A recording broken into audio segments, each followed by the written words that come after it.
Assalamualaikum warahmatullahi ta'ala wabarakatuh. Nawaitu li'atikaf sunnatan lillahi ta'ala. Bismillahirrahmanirrahim. Alhamdulillahi rabbil alamin. Wassalatu wassalamu ala rasulina Muhammadin wa ala alihi wa sahbihi ajma'in. Allahumma aghnina bil ilmi wa zayyinna bil hilmi wa akrimna bit taqwa wa jammilna bil afiyati ya arhamar rahimin. Rabbi shrah li sadri wa yassir li amri wahlul 'uqdatam min lisani yafqahu qawli. Rabbi yassir wa la tu'assir wa tammim bil khair wa bika nasta'in wa la hawla wa la quwwata illa billahil aliyyil 'azim. Alhamdulillah, yang dihormati Tuan Imam, Tuan Bilal dan juga barisan AJK Surau Jumaat Asy-Syakirin dan juga yang saya kasihi tuan-tuan puan-puan yang dirahmati Allah Subhanahu wa taala. Kita berada di akhir tahun 2022 dan masih lagi segar diingatan saya pada awal tahun ini 2022 pada bulan 1 Januari kita sama-sama membincangkan suratul Mulk. Pada bulan yang pertama, bulan Januari, kita start suratul Mulk. Tabarakalladzi biyadihil mulk wa huwa ala kulli syai'in qadir. Kemudian di 2-3-4 bulan lepas tu kita selesai, kita masuk pula dalam surah Sajadah. Juzuk yang ke-21. Surah As-Sajadah ini kita bincangkan dalam 2-3 bulan. Kemudian pada hari ini, alhamdulillah, kita masuk dalam suratul Insan. Suratul Insan atau satu nama yang lain dipanggil sebagai suratul Dahri. Dia ada beberapa nama. Dalam surah Insan ini ada 2 nama, suratul Insan dan juga suratul Dahri. Untuk pengetahuan tuan-tuan puan-puan dirahmati Allah Subhanahu wa taala, setiap surah yang kita bincangkan, suratul Mulk, suratul Sajadah dan juga surah Al-Insan, suratul Dahri, ketiga-tiga ayat ini adalah dipanggil sebagai ayat Makkiyah, surah Makkiyah. Bila sebut Makkiyah, dia tak banyak bincang hukum hakam, tak disebutkan hukum hakam. Banyak cerita tentang akhlak, tentang cerita-cerita umat terdahulu, cerita tentang hari kebangkitan selepas kematian, tentang hari kiamat, tentang azab kubur. Semua itu adalah tentang ayat Makkiyah, cerita tentang iman, tentang risalah Nabi. Jadi ayat Makkiyah ni banyak cerita, dia tidak berat seperti ayat hukum hakam. Pada malam ni insya-Allah, atas permintaan tuan-tuan, sebelum ini pada bulan yang lalu, tuan-tuan ingin untuk kita sama-sama bincangkan pada malam ini dalam suratul Insan. Suratul Insan ini adalah surah Madaniyah. Yang saya bagi tadi surah Makkiyah. Makkiyah hanya 2 surah, iaitu dipanggil surah Al-Mulk dan juga surah As-Sajadah. Suratul Insan adalah surah Madaniyah, dan dia mengandungi 31 ayat. Sebab apa dinamakan suratul Insan? Kerana permulaannya mengangkat sebutan ciptaan manusia itu sendiri. Bagaimana Allah Ta'ala mewujudkan manusia daripada tiada kepada ada. Selepas mana dahulunya manusia tidak ada, tak pernah disebut pun nama seorang insan ini, tiba-tiba wujud. Kemudian daripada tak ada kepada ada, kemudian diangkat menjadi khalifah di permukaan bumi Allah Subhanahu wa taala ini. Dan Allah Subhanahu wa taala menciptakan semua makhluk yang ada di bumi untuk kebaikan manusia. Pelbagai kebaikan yang ada kehidupan dunia ini, sama dari segi haiwannya, tumbuh-tumbuhan, apa yang ada dalam bumi, besi dan juga galian-galian yang lain, semuanya adalah untuk manfaat khalifah fil ardh, iaitu manusia. Apakah kesinambungan suratul Insan dan juga surah sebelum ini? Sebelum surah Al-Insan dinamakan surah Al-Qiyamah. Al-Qiyamah makna kiamat. Ada beberapa kesinambungan. Di sini ulama sebut 3 kesinambungan. Kesinambungan yang pertama, Allah Subhanahu wa taala sebut di akhir surah Al-Qiyamah, permulaan ciptaan manusia itu adalah daripada air mani. Kemudian daripada air mani itu terciptalah seorang insan yang terdiri daripada dua, sama ada manusia dan sama ada lelaki ataupun perempuan. Kemudian Allah Subhanahu wa taala sebut pada awal surah Insan ini ciptaan manusia. Ciptaan manusia iaitu Adam alaihi salatu wassalam. Allah Subhanahu wa taala menciptakan manusia ini, menciptakan apa? Sami'an basiran, pendengaran dan juga penglihatan. Bila dah diciptakan penglihatan, pendengaran, kemudian tak cukup lagi, Allah Ta'ala tunjukkan jalan, terangkan ini jalan yang betul, ini jalan yang salah, ini jalan yang hak, ini jalan yang batil.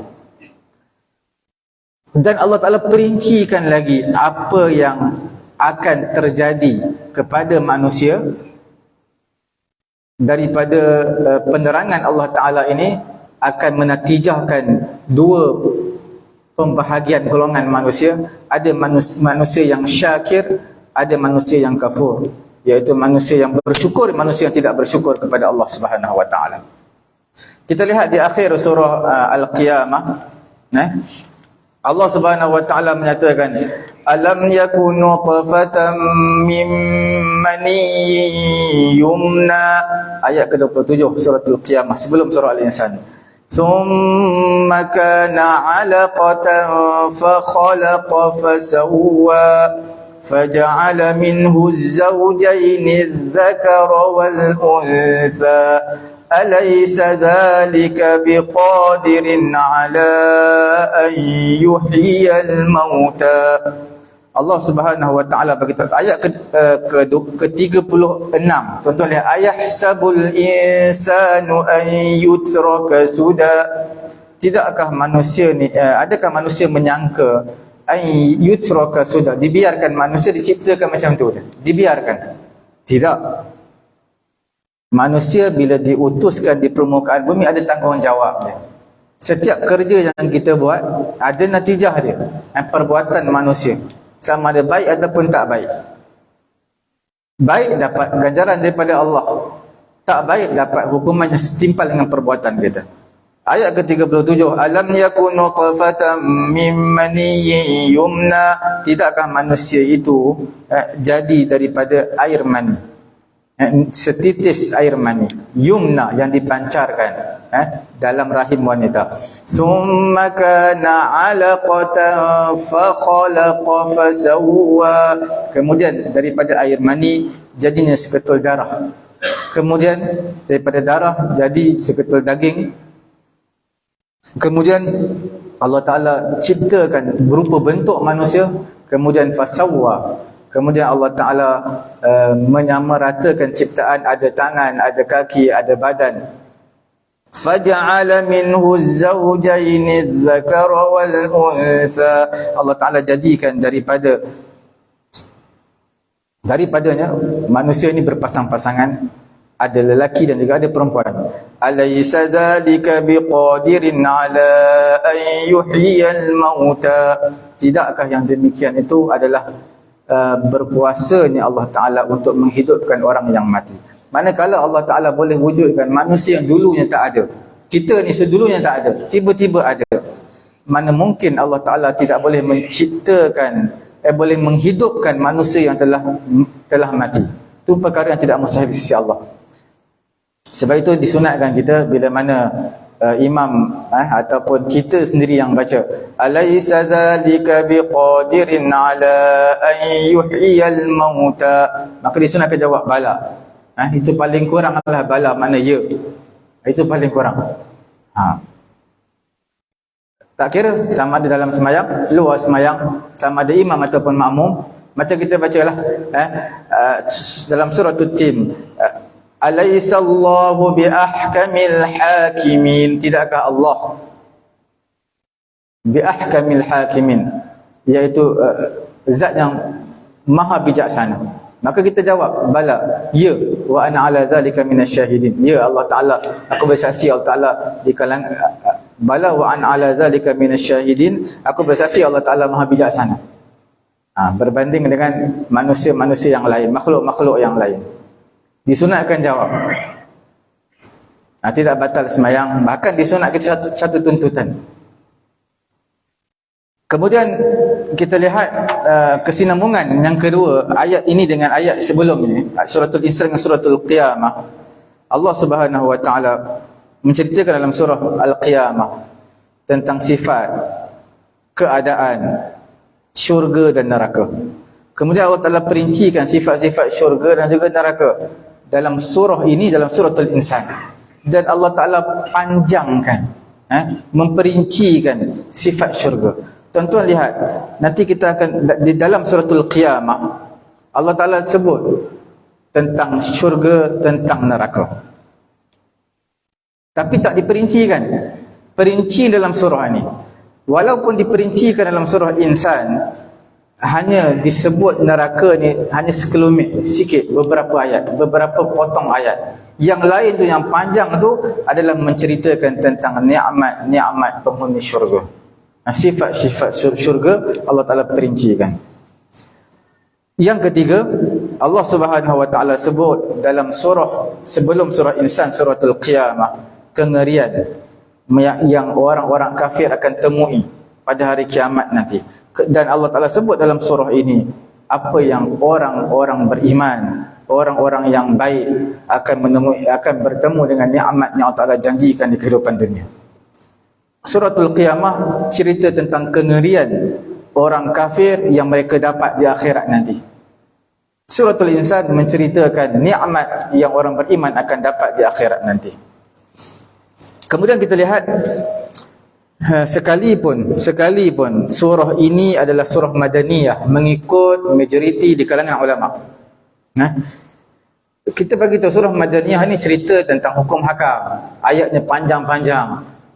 Tetapi dalam surah ini menceritakan tentang hari kiamat, perihal hari kiamat, seolah-olah dia adalah surah Makkiyah, tapi majoriti ulama kata dia adalah surah Madaniyah. Terutama dalam surah ini menceritakan tentang akhirat, tentang al-abrar, orang-orang yang baik di dalam syurga. Kerana itu, sebahagian di kalangan ulama menyatakan suratul Insan adalah surah Makkiyah. Berbeza dengan majoriti di kalangan ulama. Dimulakan ayat ini mengenai dengan ciptaan manusia sesuai dengan nama surah. Kemudian Allah Ta'ala tambahkan lagi ciptaan manusia, Allah Ta'ala tambahkan lagi kemampuan mendengar, melihat, dan Allah Ta'ala jelaskan jalan yang baik, yang tak baik. Kemudian Allah Ta'ala bahagikan dua golongan manusia yang natijahnya, yang natijah daripada jalan yang Allah Ta'ala tunjukkan. Kemudian Allah Ta'ala menguatkan lagi amalan orang yang bersyukur ini. Orang yang bersyukur, sifat-sifat kita akan bincangkan dalam ayat yang ke-7 hingga ayat ke-11. Diceritakan itulah amalan orang-orang yang bersyukur. Ada 3 amalan yang penting. Kemudian disusuli selepas itu apa yang mereka dapat daripada syurga, pahala, ganjaran, kemuliaan yang Allah Ta'ala rakamkan pada ayat ke-12 sehingga ayat ke-22. Okey. Cukup sekadar itu dulu. Walau ayat yang selepas daripada itu menceritakan tentang Quran dan sebagainya, nanti kita akan sambung. Kemudian untuk pengetahuan tuan-tuan dan juga puan-puan dirahmati Allah Subhanahu wa taala, surah Al-Insan ini antara surah yang disunatkan baca pada pagi Jumaat. Sebahagian di kalangan kita waktu subuh pun dah lambat. Mungkin sebahagian kita mengambil berkat, mengambil sunnah surah As-Sajadah sahaja, tak mengambil surah Insan. Tuan-tuan, suratul Insan, tuan-tuan baca satu ayat pun cukup dalam semayang. Tuan-tuan baca surah Sajadah habis, kemudian ambillah keberkatan sunnah surah Al-Insan walaupun satu ayat. Sebahagian kita dia baca surah lain pun ada. Ada yang surah Sajadah semata-mata, tapi ambillah sunnah walaupun satu ayat, 1-2 ayat selepas daripada surah Sajadah. Kita lihat pada ayat yang pertama. Bismillahirrahmanirrahim. Hal ata 'alal insani hinun minad dahri lam yakun syai'an madhkura. Inna khalaqnal insana min nutfatin amsyajin nabtalihi faja'alnahu sami'an basira. Inna hadainahu as-sabila imma syakiran wa imma kafura. Dalam 3 ayat ini menceritakan tentang ciptaan manusia dan Allah Ta'ala menerangkan jalan petunjuk kepada manusia. Sebab itu dinamakan surah Insan. 2 surah yang saya beritahu pada awal-awal tadi, Al-Insan dan juga Ad-Dahr. Dua-dua kalimah ini, perkataan ini, Al-Insan dan juga Ad-Dahr, dua-dua disebutkan pada ayat yang pertama. Tuan-tuan lihat, hal ata 'alal insan, al-insan. Itu ayat pertama.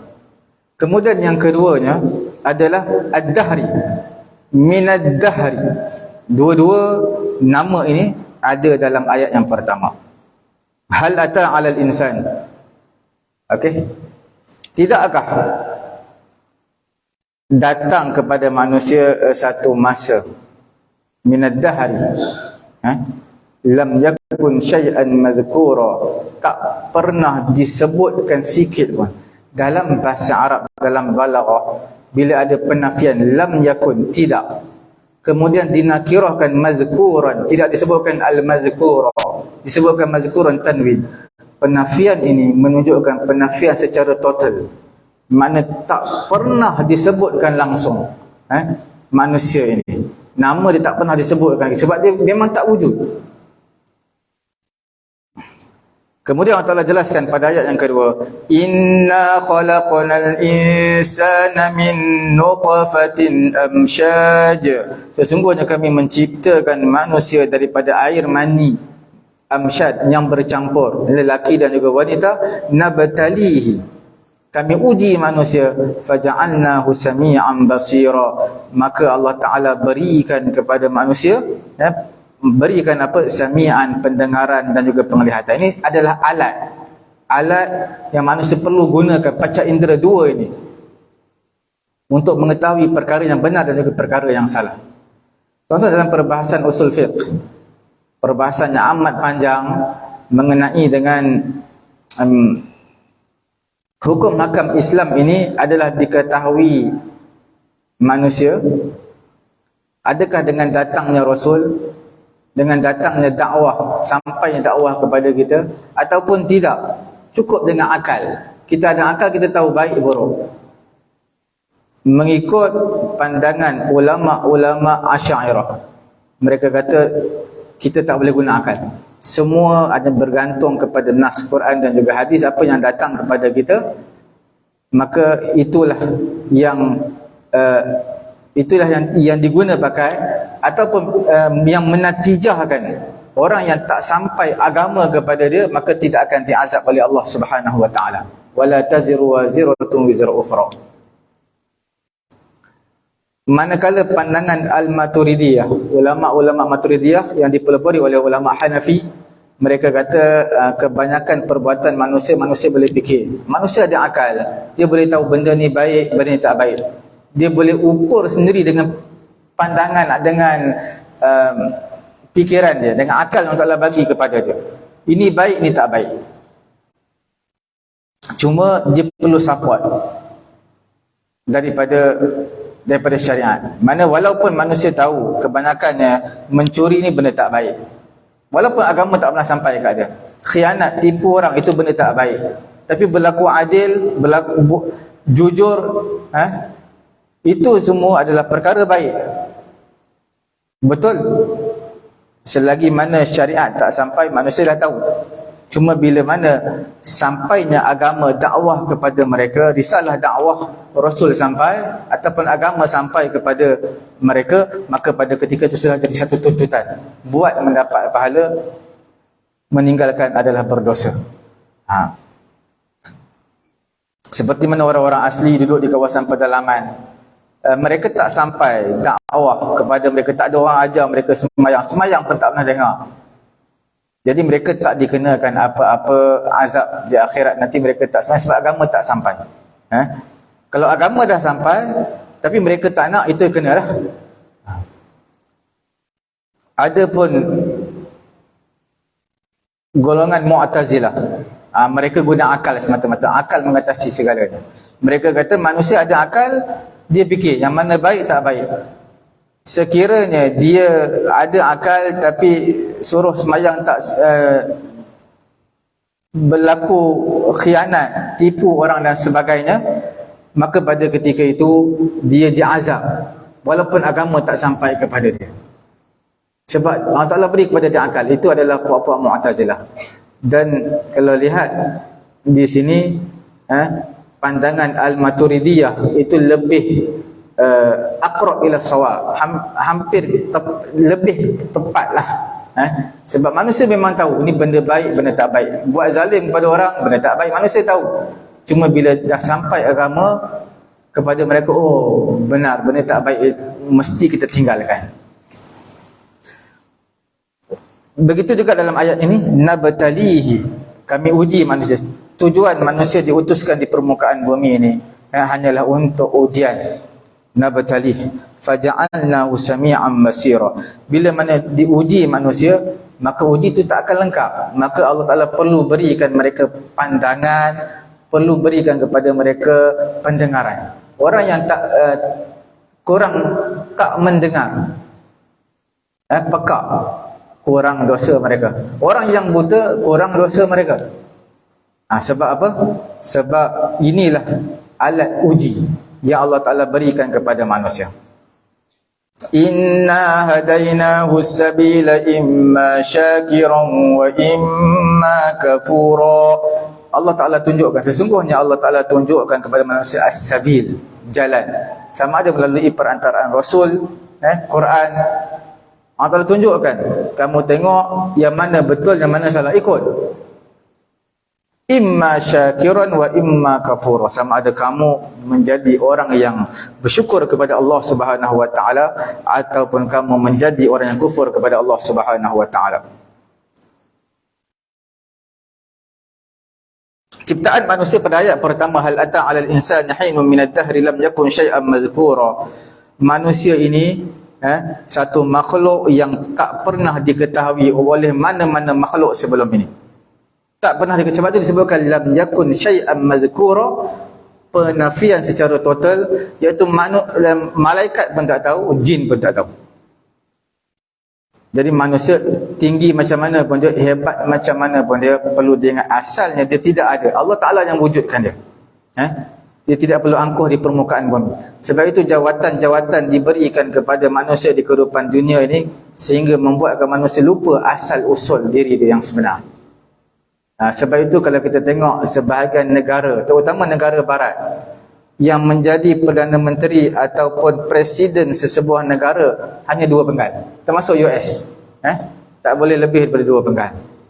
Kerana manusia bila ada jawatan, ada kuasa, sifat manusia ini dia lain. Sebab itu Nabi kata, "Lau kana li bani Adam wadiyan min zahabin la ahabba an yakuna lahu saniyan." Manusia ni bila mana dah bagi satu lembah emas yang pertama, nak lembah emas yang kedua lagi. Sebenarnya lembah emas yang pertama pun, keturunan dia makan pun belum habis lagi, tapi nak lembah emas yang kedua. Begitu juga kalau kita lihat di masjid-masjid surau-surau. Setiap yang dihantar, JAKIM ke Jawi ke akan hantar, mereka tak akan hantar satu imam di sesebuah masjid tu sampai bertahun-tahun, tidak. Mereka kadang-kadang setahun, kadang-kadang 2 tahun, kadang-kadang 6 bulan je. Mereka tak letak lama Bilal muazzin ataupun imam, kerana bila letak lama, terutama yang berpangkat 41, 44, mereka ada kuasa. Jadi mereka akan lama kelamaan syaitan akan masuk. Itu perkara biasa. Asal usul manusia adalah tidak ada Allah Ta'ala yang menjadikan manusia ini. Kemudian Imam Al-Farra dan juga Sa'lab menyatakan manusia ini jasadan musawwaran, satu jasad yang dicipta khas oleh Allah Subhanahu wa taala, turaban wa tinan, daripada tanah liat yang tak pernah disebut, tak pernah diketahui dan tak tahu pun nama manusia ini. Wala ma yuradu bi, dan tak tahu tanah liat tu untuk apa. Sebenarnya untuk diciptakan manusia, ditiupkan roh, kemudian barulah jadi sebutan, iaitu seorang manusia.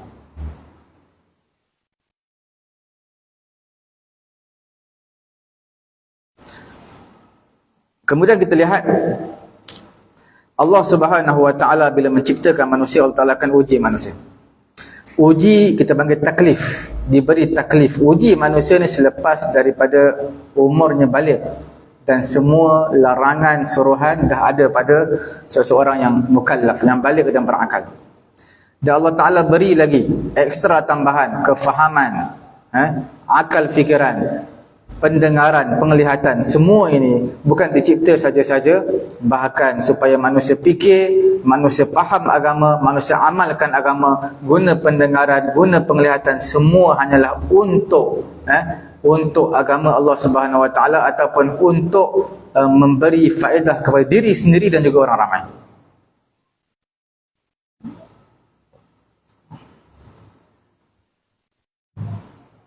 فَبِالسَّمْعِ وَالْبَصَرِ وَالْفُؤَادِ وَسَائِرِ الْحَوَّاسِ يَتَمَكَّنْ هَذَا الْإِنسَانُ مِنَ الطَّاعَةِ وَالْمَعْصِيَةِ. Sebenarnya pendengaran yang Allah Ta'ala bagi, penglihatan, hati, panca indera, ini semua mampu dua perkara. Nak buat benda jahat pun boleh, buat benda yang baik pun boleh. Jadi bila ada semua panca indera ini seolah-olah satu ujian. Macam kita lah, asal tak ada duit, bila bekerja banyak duit. Bila banyak ni, bukan mana kita boleh enjoy duit tu, tidak. Duit ini satu amanah. Sama ada kita nak enjoy benda yang tak baik ataupun benda yang baik. Begitu juga panca indera yang Allah Ta'ala beri satu pinjaman kepada kita, kita gunakan. Itulah dipanggil alatut tamyiz wal faham. Pendengaran, penglihatan ini adalah kita panggil perbezaan, untuk membezakan antara orang yang faham dan juga yang tidak faham. Sebab orang nak faham, seseorang yang menerima knowledge daripada mana ilmu yang diterima, dia dengar ataupun dia lihat, dia baca. Itu semua adalah melalui pendengaran juga penglihatan. Dua panca indera yang sangat penting. Dan sudah pasti penglihatan itu lebih penting daripada pendengaran. Dalam ayat yang lain dalam suratul Al-Balad, Allah Subhanahu wa taala menyatakan wa hadainahun najdain. Allah Subhanahu wa taala tunjukkan kepada manusia najdain, dua jalan. Jalan baik, jalan tak baik, jalan bahagia dan juga jalan kecelakaan. Ini pendapat jumhur, majoriti di kalangan ulama tafsir. Dalam surah Fussilat Allah Taala menyatakan wa amma samudu fahadainahum fastahabbul ama 'alal huda. Adapun kaum Samud, kami iaitu Allah Taala telah beri petunjuk kepada mereka, tunjukkan jalan kepada mereka, tapi mereka suka lagi jalan yang sesat berbanding hidayat. Riwayat daripada Imam Muslim daripada Abu Malik Al-Asy'ari, dia kata Nabi SAW bersabda, kullun nas yaghdu, setiap manusia dia berpagi-pagi, faba'i'un nafsah, dia menjual diri dia, famu biquha atau mu'atiquha, sama ada dia merdekakan atau dia membinasakan diri dia. Mana taat, merdekakan diri dia pada api neraka. Kalau dia maksiatkan Allah Subhanahu wa taala, bermaksud dia telah mencelakakan diri dia, membuka satu jalan untuk ke neraka Allah Subhanahu wa taala. Kemudian kita lihat pada ayat yang keempat sampai ayat ke-12 menceritakan tentang pembalasan orang-orang kafir dan juga orang-orang yang baik pada hari kiamat. Inna a'tadna lil kafirina salasila wa aghlalan wa sa'ira. Kami sediakan untuk orang kafir ini salasila wa aghlalan wa sa'ira, rantai ataupun belenggu dan juga api neraka sa'ir yang menjulang-julang. Innal abrara yashrabuna min ka'sin kana mizajuha kafura. Sesungguhnya orang-orang abrar, orang yang beriman, orang yang baik ini, yashrabun, mereka minum daripada ka's, daripada gelas, kana mizajuha, yang campurannya adalah kafur.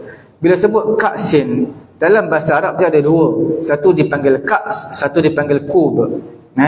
Ka'sun ni makna benda yang berisi, ada isi air dalam dia, itu dipanggil ka's.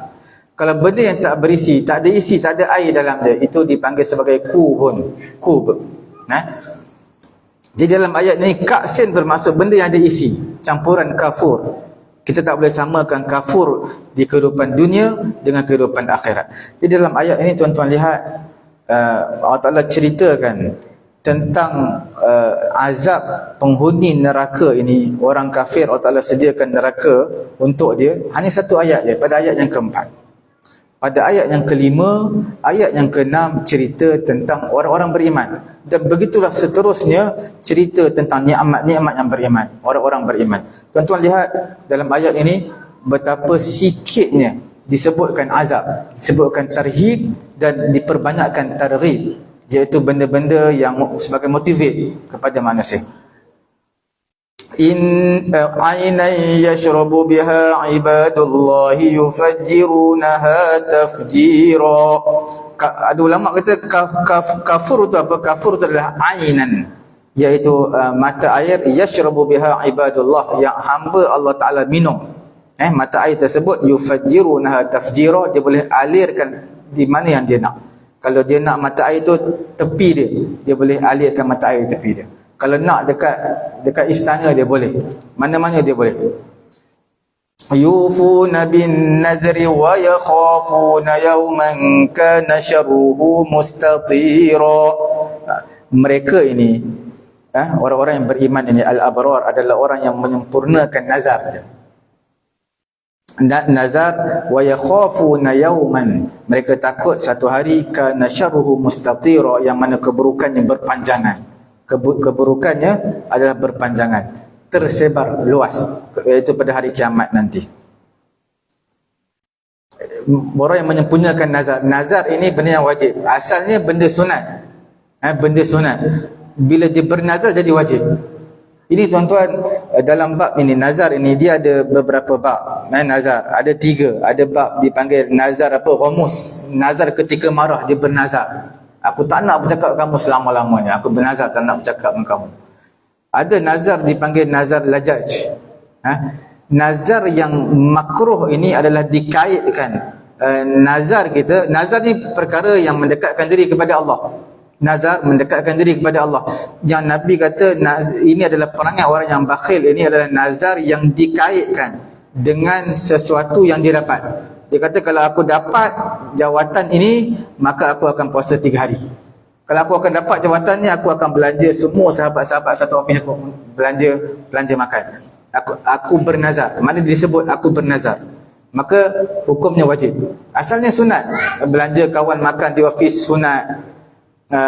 Asal kepada puasa 3 hari sunat. Bila mana dia bernazar, sebut nazar, maka hukumnya wajib. Nazar ini adalah dengan lafaz, tak boleh dengan hati semata-mata. Macam tuan-tuan niat i'tikaf lah. I'tikaf saja, aku beriktikaf di rumah Allah Ta'ala ini kerana Allah Ta'ala. Niat i'tikaf tak boleh dalam hati.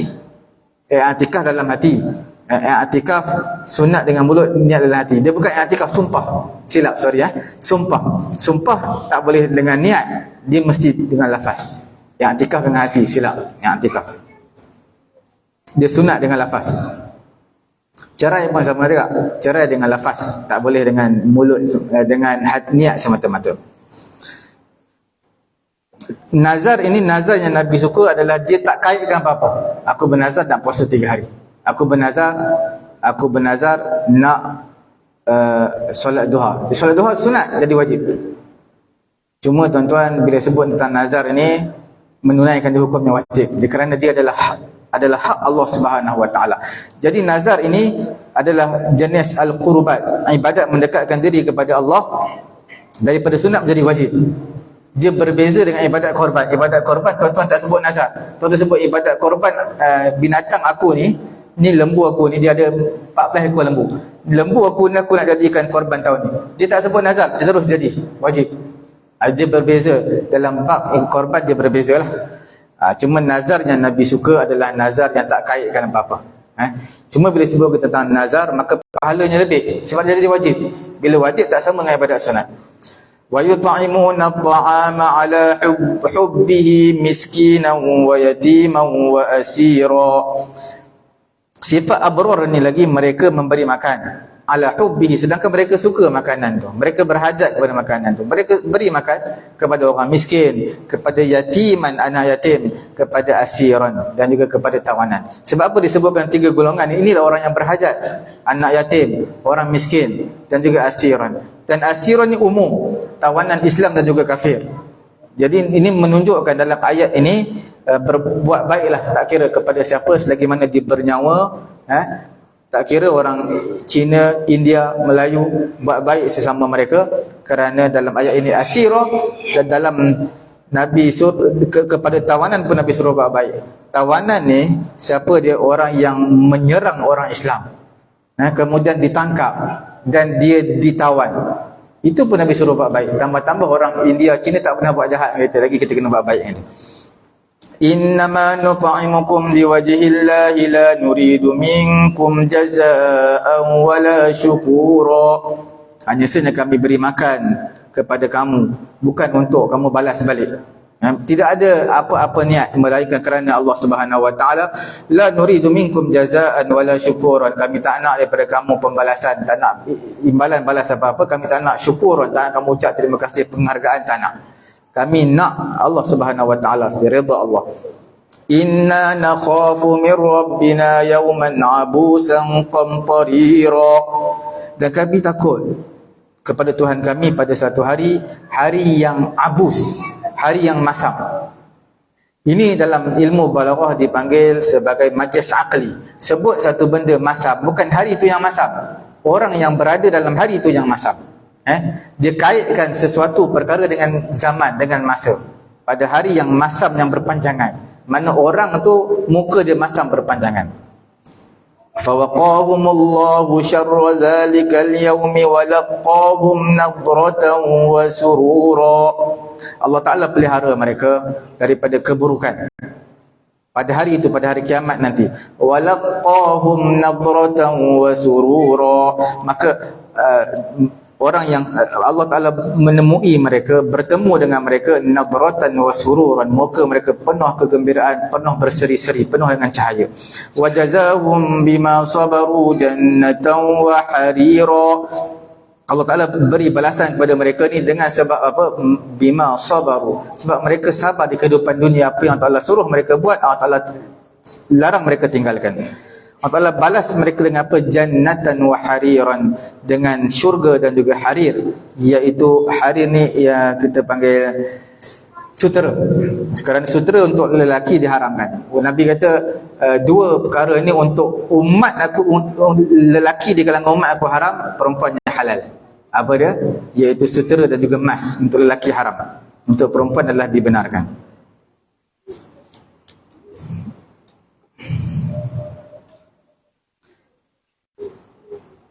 Kita lihat wa yut'imuna at'ama ala hubbihi miskinan wa yatiman wa asira pada ayat ke-8. Asbabun nuzul, sebab turun ayat ini, lam yakun nabi ya'sar ahlal Islam. Nabi tidak menawan orang-orang Islam, tidak. Tetapi ayat ini menunjukkan turun mengenai dengan tawanan orang-orang kafir. Nabi tak tawan orang Islam. Jadi ikanu ya'sirunahum fil azab. Mereka tawan ni bila duduk dalam penjara, tahulah layanan tidak baik. Fanazalat fihim, maka turun ayat ini. Maka Nabi SAW suruh sahabat-sahabat bil islah ilaihim, buat baik kepada mereka, layan mereka dengan sebaik yang mungkin. Apa munasabah ayat ini pada ayat yang ke-4 sampai ayat ke-12? Balasan orang-orang kafir, balasan orang-orang yang baik yang Allah Ta'ala berikan di akhirat nanti, dengan ayat sebelum penciptaan manusia. Tuan-tuan, puan-puan dirahmati Allah Subhanahu wa Ta'ala, selepas mana Allah Ta'ala terangkan jalan kepada manusia, ada jalan baik, jalan tak baik. Kemudian pada ketika itu terbagi pada dua golongan. Jalan baik orang yang bersyukur, jalan tak baik ini orang yang kufur. Kemudian Allah Ta'ala menyebut tentang tarhib, satu ancaman, satu gertakan kepada orang kafir ini, kerana di akhirat nanti Allah Ta'ala akan sediakan untuk orang kafir ni api yang menyala-nyala, yang akan membakar orang-orang kafir. Untuk orang beriman, Allah Ta'ala sediakan syurga yang penuh pelbagai kenikmatan, makanan, minuman, pakaian dan sebagainya. Sebab apa Allah Ta'ala ceritakan benda ni, nikmat syurga dan juga azab di api neraka, tatimmal muqabalah awil muqaranah bainal jazaain. Bila Allah Ta'ala tunjukkan jalan, ada jalan baik, tak baik, dan ada kufur, ada syukur, maka di situlah kamu boleh imbalkan, tengok yang mana yang patut kamu ikut. Dan Allah Ta'ala terangkan illah, sebab bagi setiap pembalasan ini. Kemudian kita lihat ini memberitahu, Allah Subhanahu wa taala memberitahu pada ayat pada orang-orang kafir, orang-orang yang celaka ini. Satu ayat saja kemudian disusuli dengan ayat orang-orang yang beriman. Kita lihat pada ayat innal abrar yashrabuna min ka'sin kana mizajuha kafura aynan yashrabu biha ibadullah yufajjirunaha tafjira. Orang-orang yang beriman, ahlu ta'ah, orang-orang yang ikhlas, mereka sempurnakan hak Allah. Apa maksud sempurna hak Allah? Yang wajib mereka tunaikan, yang haram mereka tinggalkan. Mereka minum min khamar mamzujah bikafur, mereka minum arak. Arak satu kenikmatan dalam syurga yang dicampur dengan kafur. Kafur yang sejuk, yang putih lagi baunya wangi. Kerana arak ni kita tahu warnanya tidak berapa cantik, kemudian warna dia, kemudian dengan bau dia, tetapi menunjukkan di akhirat nanti bukan seperti itu. Arak dengan penuh kenikmatan. Dan dicampur pula dengan mata air syurga. Untuk orang-orang yang beriman, tak sekadar itu, mata air ini boleh di mana-mana saja kamu boleh minta. Sebelah kamu, di hadapan kamu, di belakang kamu, mata air akan keluar daripada bumi. Dan kamu boleh minum je, dan kamu boleh belah sungai, belah mata air ikut kehendak yang kamu inginkan. Kemudian Allah Subhanahu wa taala menyebut 3 sebab manusia mendapat pahala dan kemuliaan. Yang pertama, Allah Ta'ala menyebutkan yufuna bin nadri, mereka sempurnakan nazar. Wa yakhafuna yawman kana syarruhu mustatira, iaitu mereka takut akan satu hari yang azabnya berpanjangan. Imam Ar-Razi menyatakan, ketahuilah oleh kamu majami'at ta'at, perkara-perkara ta'at ini mahsur fi amrain. Dalam tafsir Ar-Razi, Fakhrul Razi dalam tafsir Mafatihul Ghaib, dia menyatakan dibataskan ketaatan ini kepada 2. Yang pertamanya at-ta'zim li amrillah, membesarkan perintah Allah. Sebab itu disebutkan yufuna bin nazri. Bila yufuna bin nazri, menyempurnakan nazar. Nazar itu perintah Allah. Bila kamu, itu adalah hak Allah. Bila kamu bernazar, itu adalah hak Allah, wajib ditunaikan. Sebab itu seseorang yang mati, dia ada bernazar, maka sudah pasti waris yang kena tunaikan. Kalau dia ada puasa nazar yang tak tertunai lagi, waris dia kena tunaikan walaupun telah meninggal dunia. Sebab itu adalah haqqullah, hak Allah Ta'ala. Imam Ar-Razi menyatakan ta'zim li amrillah, membesarkan Allah Subhanahu wa taala, dan wasyafaqah ala khalqillah, dan juga asyafaqah ala khalqillah, iaitu kesian kepada makhluk Allah, agungkan perintah Allah. Dan yang keduanya adalah kesian kepada makhluk Allah. Di mana ayatnya wa yut'imuna at'ama ala hubbihi miskinan wa yatiman wa asira, beri makan walaupun kamu suka makanan tersebut kepada anak yatim, kepada siapa? Kepada orang miskin, dan juga kepada asiran, kepada tawanan, orang-orang yang berhajat. Dinamakan kengerian ini syarran, yufuna bin nadri wa yakhafuna yawman kana syarruhu. Dinamakan hari tersebut, kengerian tersebut, syar, kerana memang hari kiamat nanti adalah hari yang penuh keburukan, hari yang sangat dahsyat, yang sangat susah, dan juga hari yang tidak disukai oleh manusia. Dan ayat ini sekaligus menunjukkan wajib menyempurnakan nazar. Kerana kembali kepada kaedah usulul fiqh, iaitu al-amru, setiap fi'il amar, ayat surah itu menunjukkan kepada wajib. Yufuna bin nazri, dalam ini bukan fi'il amar, tetapi dia adalah fi'il mudhari' present tense. Tetapi present tense ada juga dari segi lafaznya present tense, maknanya adalah makna perintah. Allah Subhanahu wa taala iringi selepas ayat nazar, yakhafuna yawman, kerana takutlah. Nazar bukan perkara mainan, perkara yang perlu disempurnakan. Seseorang yang bernazar main-main, nazar perkara bukan-bukan. Kalau berlaku seperti perkara ini, atau dia dapat perkara tidak bernazar berjalan kaki daripada Kuala Lumpur sampai ke negeri Johor. Perkara itu perkara yang bukanlah kita panggil qurbat, mendekatkan diri kepada Allah. Bila sebut nazar adalah salah satu bentuk ibadat. Bila mana berjalan kaki daripada KL ke Johor itu tidak mendapat pahala apa-apa pun. Setakat apa riadah. Riadah ni setengah jam dah cukup. Jadi di sini dia perlu batalkan niat dia. Perlu batalkan nazar dia. Dan batal kena bayar kafarah nazar. Kafarah nazar sama seperti kafarah sumpah.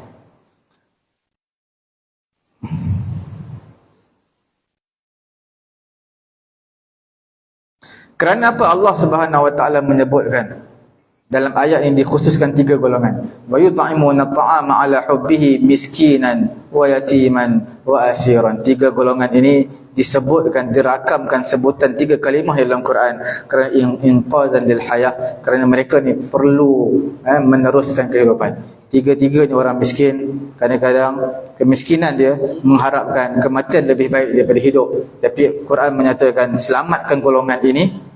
Ada tawanan-tawanan kafir yang mana mereka menganggap kematian itu lebih baik daripada mereka ditawan, tetapi tidak, mereka ni perlu diselamatkan kemungkinan mereka akan memasuki agama Islam dan memberi kemanfaatan dalam kehidupan mereka.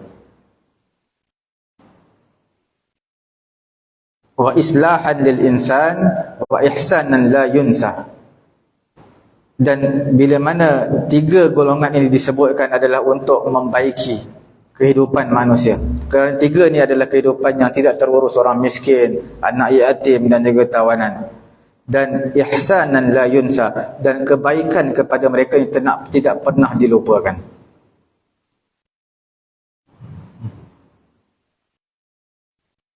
Dalam suratul Balad, falaqtahamal aqabah wa ma adraka mal aqabah fakku raqabah aw it'amu fi yawmin dhi masghabah yatiman dha maqrabah aw miskinan dha matrabah. Jadi ayat ni seolah-olah sama, seperti maknanya sama dalam ayat yang kita bincangkan, iaitu falaqtahamal aqabah. Aqabah tu apa dia? Iaitu dalam kehidupan dunia ini, fakku raqabah, merdekakan hamba. Yang satu sedekah yang besar, merdekakan hamba. Au it'amun fi yaumin dhi masghaba, beri makan pada musim kemarau, pada hari kelaparan. Beri makan. Manusia kamu pun berhajat kepada makan, tapi kamu beri orang makan. Yatiman dha maqrabah, anak yatim. Terutama di kalangan dha maqrabah, kaum kerabat kamu sendiri, perlu dijaga. Au miskinan dha matrabah, iaitu orang miskin yang berlapikkan tanah. Maknanya tak ada tempat tinggal. Jadi mereka semua ni perlu dibantu. Dan insya-Allah tuan-tuan dan juga puan-puan yang dirahmati Allah Subhanahu Wa Taala, kita akan masuk pada ayat yang berikutnya, iaitu pada ayat yang ke-13 sampai ayat ke-23. Ini menceritakan mengenai apa? Mengenai dengan masakin ahlil jannah, tempat tinggal penghuni syurga, minuman mereka, pelayan-pelayan mereka, pakaian-pakaian mereka. Tuan-tuan bayangkan, tadi pun kita dah cerita tentang sifat-sifat ahli syurga. Di sini cerita tentang nikmat. Panjang ayat yang 13 sampai ayat ke-22 menunjukkan dalam surah ini menceritakan dengan pelbagai nikmat, diperbanyakkan targhib berbanding tarhib, disebutkan neraka ini hanya satu ayat dalam ayat yang keempat.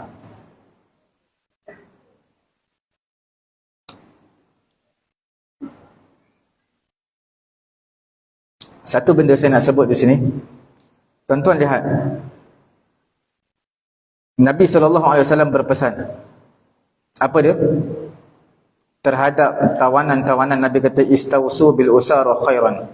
Buatlah baik kepada tawanan-tawanan.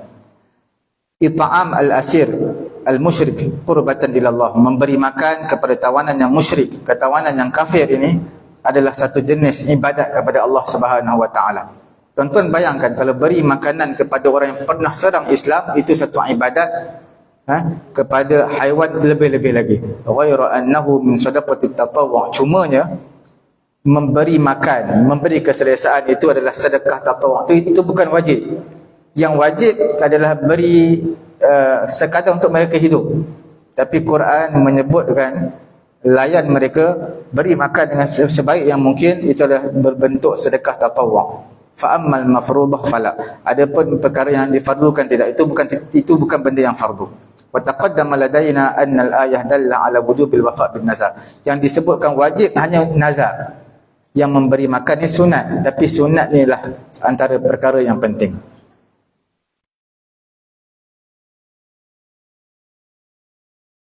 Dan majoriti di kalangan ulama, bukan majoriti, keseluruhan ulama mengharuskan membuat ihsan kepada orang kafir. Ya, dalam negara Islam, minat tatawwu itu juga daripada perkara jenis tatawwu, ya, benda-benda yang baik, bukan benda yang wajib. Wa it'amul asir, memberi makan kepada tawanan, wajibun awalan 'alal imam, wajib kepada imam, kepada pemerintah. Pemerintah tu wajiblah beri makan kepada tawanan. Kalau dia tak bagi makan, orang Islam wajib beri makan. Tapi nak bagi kita memberi keselesaan dengan penuh kenikmatan, penuh keselesaan, itu adalah satu benda yang tatawwu', benda yang sunat. Diriwayatkan mengenai dengan sabar ni dalam ayat yang ke-12 kata, wa jazaahum bima sabaru jannatan wa harira. Sabar ini, tuan-tuan lihat akhir pengajian kita pada malam ini, diriwayatkan daripada Ibnu Umar radhiyallahu taala anhuma, Nabi sallallahu alaihi wasallam Nabi SAW su'ila anis sabar, pernah ditanya mengenai dengan kesabaran. Maka Nabi jawab, as-sabru arba'atun, sabar itu ada 4 jenis. Awwaluha as-sabru 'inda sadamatil ula, kesabaran itu ketika musibah yang pertama. Terima berita kematian, itulah kita tengok reaksi dia. Terima satu benda yang tak disukai, itulah reaksi yang pertama. Bersabar pada ketika itu. Yang keduanya, wasabru ala ada'il faraid, bersabar menunaikan ibadat fardu, puasa ke, zakat ke, ataupun sembahyang. Perkara yang ketiga, wasabru ala ijtinabi maharimillah, bersabar untuk meninggalkan larangan-larangan Allah Subhanahu wa taala. Dan seterusnya yang keempat, yang terakhir, wasabru ala al-masaib, bersabar di atas musibah yang menimpa. Jadi insya-Allah kita akan sambung mengenai suratul insan. Mudah-mudahan Allah Taala memberi kefahaman kepada saya dan juga tuan-tuan. Kita tutup majlis dengan tasbih kafarah. Subhanallahumma wa bihamdihi, subhanakallahumma wa bihamdika, asyhadu an la ilaha illa anta, astaghfiruka wa atubu ilaik. Bismillahirrahmanirrahim. Alhamdulillahirabbil alamin, wassalatu wassalamu ala rasulina Muhammadin wa ala alihi wa sahbihi ajma'in. Allahumma anfa'na bima 'allamtana wa 'allimna ma yanfa'una wa zidna 'ilma. Alhamdulillahi ala kulli hal wa na'udzu billahi min hali ahli nar. ربنا آتنا في الدنيا حسنة وفي الآخرة حسنة وقنا عذاب النار. وصلى الله على سيدنا محمد وعلى آله وصحبه أجمعين. الحمد لله رب العالمين. تقبل الله منا ومنكم.